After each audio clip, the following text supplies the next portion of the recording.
नमस्कार नमस्कार नमस्कार मंडळी. नमस्कार. आज आपण ऊसाच्या प्लॉट वरती आलेलो आहोत. तर साहेबांनी ऊसाच्या प्लॉटला केरनचं मार्गदर्शन घेऊन त्यांच्या ऊसाच्या प्लॉट मध्ये काय बदल केले साहेबांकडून समजून घेऊ.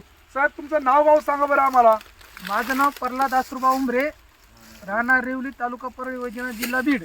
ओके साहेब, तुम्ही केरन टेक्नॉलॉजी या ऊस पिकाला वापरली. हो. तुम्हाला त्यात काय काय बदल वाटले बरं? जमिनीमध्ये काय बदल वाटले? जमिनीमध्ये भुसभुशीतपणा झालेला आहे, पुन्हा जमिनीचा पोत वाढलेला आहे, हा. उत्पन्नात पण असा कधीच ऊस इथून बरं, आता पाठीमागे फुटवे झालेला फुटवे कस काय निघाले? नाही.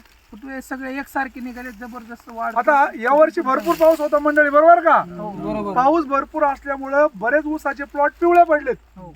फुटवे तेवढे निघालेले नाही. नाही, पण इथं काय आले, फुटवे जे निघालेत हो. ते सगळे फुटवे सक्सेस आहेत. हो, success बरं, आहेत. एवढं असताना सुद्धा ऊसाची उंची किती आहे? उंची पण भरपूर आहे.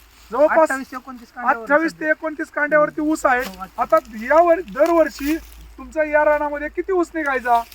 तर एक 40 टनाच्या आसपास निघत. काय बघा, आता तुमचा ऊस तोड चालू आहे, बेण्याला ऊस दिलाय, बरोबर ना? अंदाजे या रानामध्ये तुमचा 1 एकरामध्ये किती टन ऊस निघू शकतो केरन टेक्नॉलॉजी वापरून? तरी 70-80च्या आसपास जाईल समजा. म्हणजे ज्या रानामध्ये 80. बरोबर, ज्या रानामध्ये आपला 40 टन ऊस निघणार आहे तिथं अंदाजे 70 टनापर्यंत आपण ऊस काढू शकतो. बरं, तुम्ही टेक्नॉलॉजी वापरून समाधानी आहेत का? हो, समाधानी आहे. ओके मित्रांनो, तुम्हाला कसा प्लॉट वाटला? दादा तुम्हाला काय म्हणायचं? चांगला. प्लॉट चांगला आहे. तुम्ही आज सगळेजण प्लॉट पाहायला आलेत. प्लॉट चांगला आहे. ओके, मग केरनच्या नावाचं ओके, धन्यवाद.